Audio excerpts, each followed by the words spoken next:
नमस्कार। आज हम पढ़ेंगे पाठ 14 एक रानी का बदला।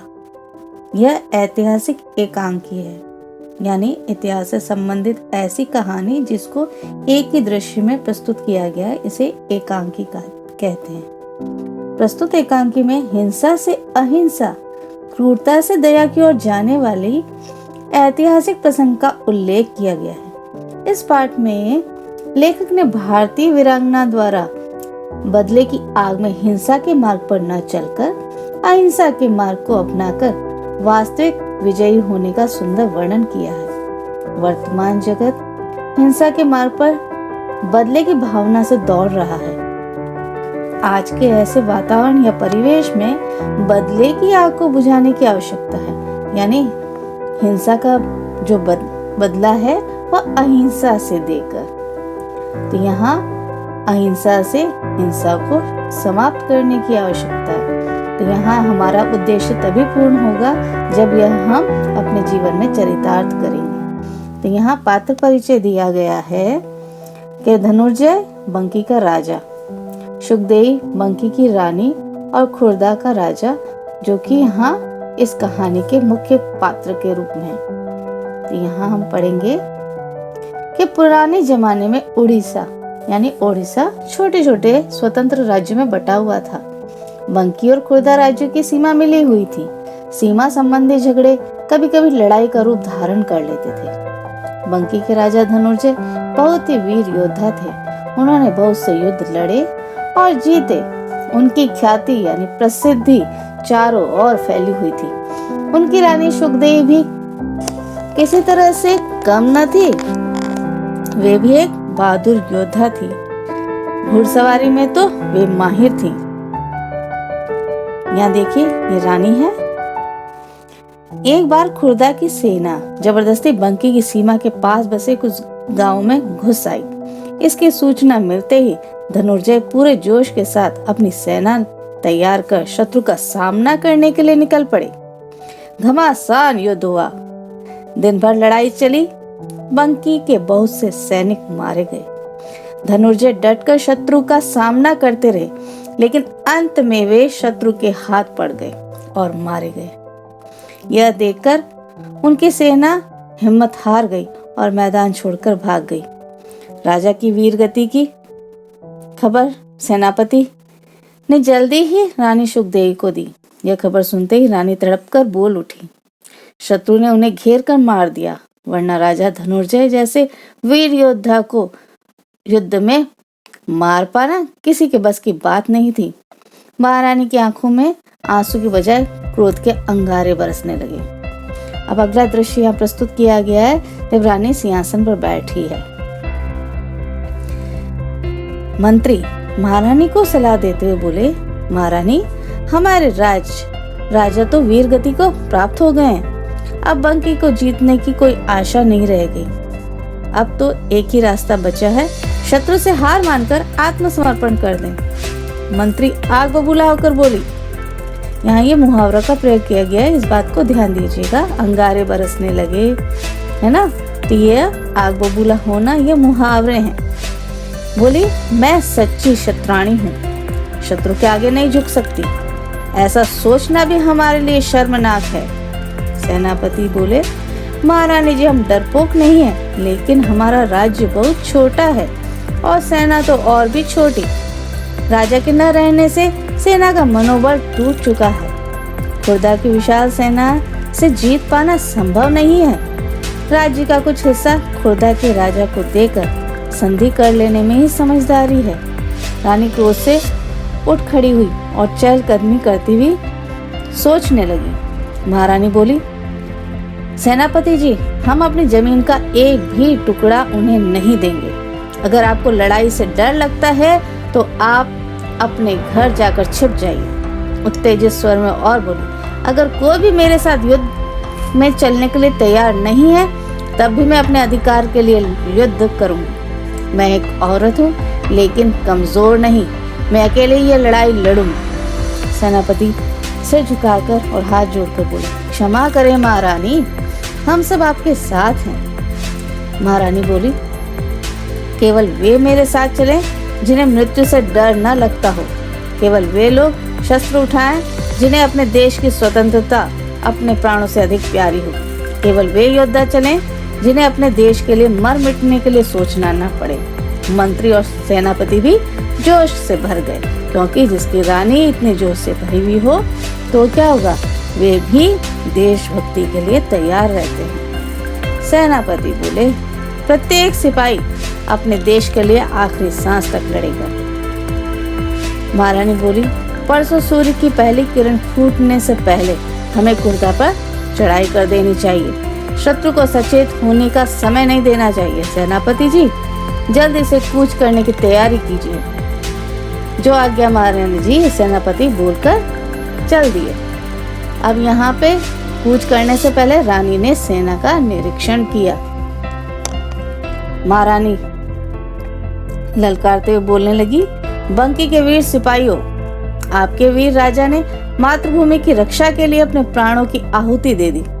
ऐसे में हमारा कर्तव्य है कि देश की प्रतिष्ठा के लिए हम अपने प्राणों को दांव पर लगा दें। दूसरा दृश्य दिया गया, खुर्दा का राजा अपनी जीत का समारोह मना रहा था। तभी राजा को सूचना मिली और वहां सेनापति जी सूचना दे रहे हैं कि महाराज, बंकी की रानी ने आक्रमण कर दिया है। राजा सुनकर हक्का बक्का रह गए। असंभव! बंकी के राजा की मृत्यु के बाद तो रानी का मनोबल एकदम शून्य हो गया होगा। अरे, वह तो दुख और शोक के आंसू बहा रही होगी, फिर वह हमसे टक्कर लेने की कैसे हिम्मत कर सकती है। तो यहाँ पता चल रहा है कि रानी कितनी वीरांगना थी।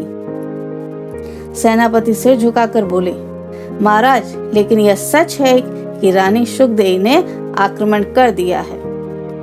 गुस्से से भर के राजा बोले, तो जाओ युद्ध की तैयारी करो। रानी को हराना हमारे बाएं हाथ का खेल है। जो आज्ञा महाराज, सेनापति यह कहकर गए। महारानी बोली पूरे जोश के साथ कि वीरों, मुझे आपके साहस पर पूरा भरोसा है।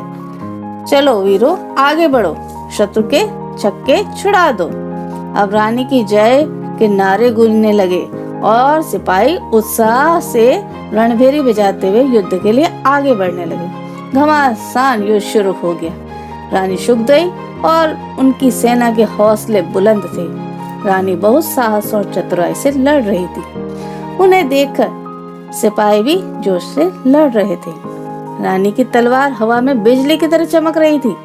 शत्रु के सिपाही उनके सामने टिक नहीं पा रहे थे। इतने में खुर्दा के सेनापति लड़ाई में मारे गए। सेना में खलबली मच गई। सेनापति के बिना सेना मैदान छोड़कर भाग गई। बंकी की सेना रानी की जय जयकार करती हुई खुर्दा के राजा के खेमे पहुंच गई और घुसकर खुर्दा के राजा को बंदी बना लिया। यहाँ देखिए कितने जोश से लड़ रही है, जैसे हमारी झांसी की रानी लड़ रही थी। तीसरा दृश्य यहाँ पे दिया गया है कि जब राजा को बंदी बनाकर लाया गया। खुर्दा के राजा को बंदी बनाकर शुकदेई के सामने लाया गया। चारों ओर से बंकी के सिपाहियों ने से घिरा, बंधन से बंधा खुर्दा का राजा और बंकी की रानी के सामने सिर झुकाकर खड़ा था और उसे बड़ी लज्जा आ रही थी। राजा मन ही मन सोच रहा था कि वह एक स्त्री के सामने बंदी बनकर खड़ा है। इस हालत में पहुंचने से ही तो पहले क्या वो सोच रहा था कि रणभूमि में ही मारा जाता तो अच्छा था। अब रानी बदला अवश्य लेगी। महारानी आदेश देते हुए बोली, राजा के हाथों और पैरों के बंधन को खोल दिया जाए। अब आप खुर्दा जा सकते हैं। बंकी का कोई वीर आपको नहीं रोकेगा और न ही नुकसान पहुंचाएगा। आप मुक्त हैं। अब जब उन्होंने यह कहा तो खुर्दा का राजा चकित हो गया, चौंक गया और हक्का बक्का होकर सोचने लगा कि रानी मृत्युदंड के बदले न केवल जीवन दान दे रही है बल्कि राज्य भी वापस कर रही है। उन्होंने क्या किया? राज्य भी वापस कर दिया और वहां पुनः भेज दिया। महारानी ने उन्हें कहा कि आप स्वतंत्र हैं, अपने घर जा सकते हैं। राजा के सिर लज्जा से झुक गया और राजा हाथ जोड़कर बोला, महारानी आप बहुत दयालु हैं। मैंने जो अनर्थ किया उसके बावजूद आप मुझे जीवन दान दे रही हैं। महारानी बड़ी गंभीर मुद्रा में बोली और गंभीर बात करते हुए बोली गंभीरता से कि आप मेरे बंदी हैं। यदि मैं चाहूँ तो आपका सिर कटवा सकती हूँ, लेकिन ऐसा करने से मेरे पति तो जीवित न होंगे। जो दुख मुझे इतना दर्द और पीड़ा दे रहा है, वही दुख मैं आपको तथा या आपके परिवार को कैसे दे सकती हूँ। मैंने आपसे युद्ध इसलिए किया था कि बंकी की खोई हुई प्रतिष्ठा वापस ला सकूं। मैंने बदले की भावना से युद्ध नहीं किया, यानी यह रानी का बदला नहीं था, वे प्रतिष्ठा प्राप्त करना चाह रही थी। सेनापति हैरानी से बोले, क्षमा कीजिए महारानी, लेकिन जिसने हमारे राजा को युद्ध में मार डाला, क्या आप उसे यूं ही जाने देंगी?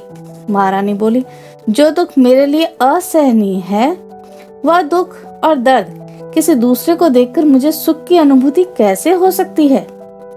ऐसा करने से मेरी जीत में भी मेरी हार ही छिपी हुई है। यह सुनकर राजा की आंखें भर आई।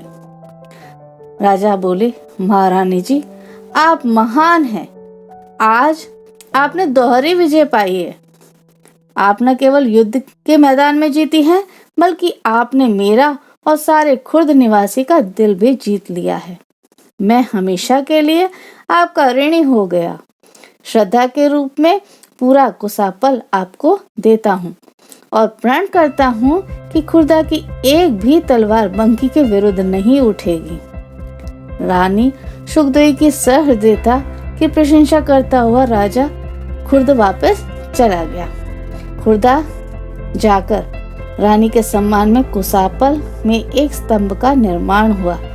रानी सुखदेवी की वीरता और महानता का प्रतीक यह स्तंभ आज भी कुसापल में मौजूद है। वहाँ अब ये एकांकी का पर्दा गिरता है, लेकिन यह सिर्फ एकांकी नहीं है, यह हमारे लिए देशभक्ति का परिचय और किस तरह से देश के लिए वीरता के साथ लड़ना है और अब त्याग और बलिदान करना है, लेकिन जहाँ तक हो सके हिंसा का बदला अहिंसा से। तो इस पाठ का मूल्य है प्रेम, हृदय परिवर्तन, त्याग और बलिदान। शब्द हम पढ़ेंगे।